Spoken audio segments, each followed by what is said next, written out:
அனைவருக்கும் வணக்கம். நாங்கள் ஒருங்கமை சமன்பாட்டில் இது 3வது பதிவில் சந்திக்கிறோம். முதலாவது பதிவில் 2 தெரியாத கணியங்கள் கொண்ட சமன்பாடுகள் இருந்தால் அதை எப்படி தீர்க்கிறோன்னு சொல்லி பார்த்தோம்.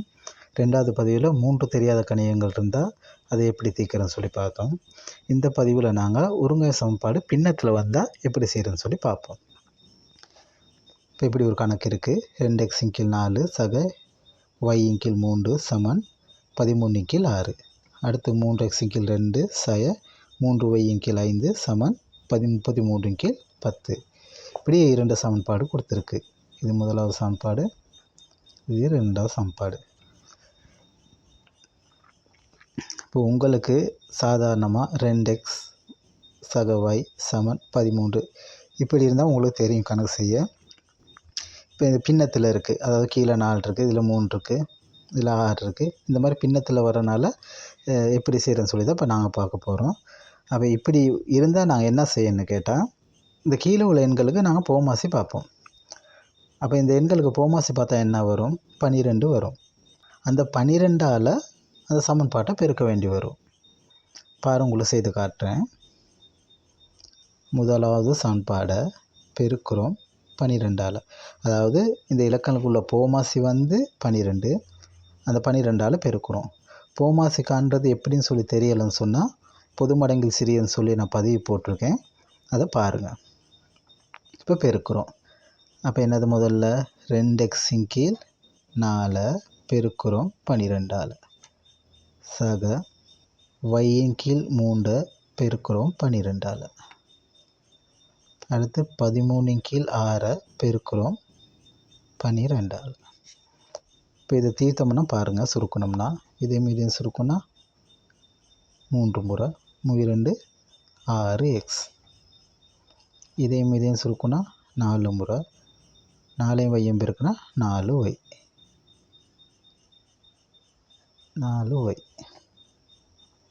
இதையும் சுருக்குனா 2 முறை 2 13 பெருக்குனா 26.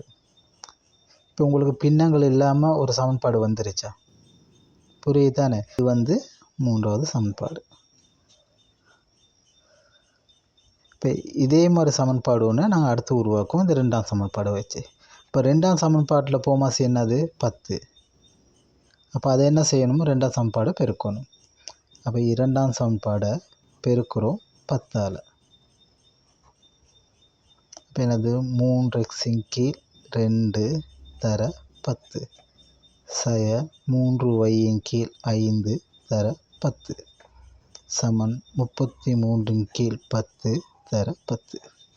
இப்போ நாங்கள் சுருக்குவோம். இதையும் சுருக்குனா 5 முறை 5 15x. இதையும் சுருக்குனா 2 முறை 2 6y. அது சக இது சய 2 பெருக்குனா சைவில் வரும். இதையும் சுருக்கலாம் 33. இது வந்து என்னது? 4வது சமன்பாடு. புரியுதா? இப்போ உங்களுக்கு சாதாரணமான முறையில் 2 சமன்பாடு வந்துருச்சு. இப்போ இதுக்காகட்டும் உங்களுக்கு கணக்கு செய்யலாம். ஏற்கனவே பதிவை பார்த்துருந்தீங்கன்னா உங்களுக்கு லேசாக இருக்கும். இப்போ 2 சமன்பாடு உருவான பிற்பாடு நாங்கள் என்ன செய்வோம்? இந்த 2 தெரியாத கணியங்களில் ஏதாவது ஒன்று சமனாக இருக்கான்னு பார்ப்போம். அப்படி பார்க்கும்போது 6x இங்கே 15x, இங்கே 4y, இங்கே 6y. இப்போ ரெண்டுமே சமனாக இல்லை. அப்போ நாங்கள் என்ன செய்யணும்? சமப்படுத்தணும். ஏதாவது ஒரு இலக்கங்களை பெருக்கியோ பிரித்தோ நாங்கள் சமப்படுத்தலாம். இப்போ எக்ஸை சரி வையை சரி சமப்படுத்தி நாங்கள் கணக்கு செய்வோம். இப்போ இதில் நான் 3ஆம் சமன்பாடை பெருக்கிறேன் 3ஆல். இப்போ 3 18x சக 3 12y சமன் 3 18 8 1 மிச்சம் 2 6 1 7 78. இது வந்து என்னது? 5வது சமன்பாடு. அடுத்து நான் 4வது சமன்பாடை பெருக்கிறோம் 2. 2ஆல் பெருக்குனா 15 2 பெருக்குனா 30x. 6 2 பெருக்குனா 12y சய 12y. 3வது சமன்பாடை நான் 3ஆலையும் 4வது சமன்பாடை நான் 2ஆலையும் பெருக்கியிருக்கேன். அப்போ பெருக்கும் பொழுது 12y வருது. சரிதானே? அடுத்து 33 2ஆல் பெருக்கினா 66. இது 6வது சமன்பாடு. இப்போ y ரெண்டும் சமனாக இருக்குது. குறியீடு பார்க்கும்போது வித்தியாசமான குறியீடாக இருக்குது. ஆகவே நாங்கள் 5ஆம் சமன்பாட்டிலேருந்து 6ஆம் சமன்பாடை கூட்டினா இது ரெண்டும் வெட்டுப்பட்டுரும். 5ஆம் சமன்பாட்டிலேருந்து கூட்டுறோம் 6வது சமன்பாடு கூட்டினா 48x. இது ரெண்டும் வெட்டுப்பட்டுரும். இங்கே 8 16 4 ஒன்று மிச்சம், 7 13 14. ஆகவே x சமன் 144 கீழ் 48. ஆகவே x சமன் சுருக்குனா இது ரெண்டாவது சுருக்குனா 24, இது ரெண்டாவது சுருக்குனா 72, இப்போ இது ரெண்டாவது சுருக்குனா 12, இது ரெண்டாவது சுருக்கு 12 30 சுருக்குனா 3. அது எக்ஸ் சமன் எத்தனை 3.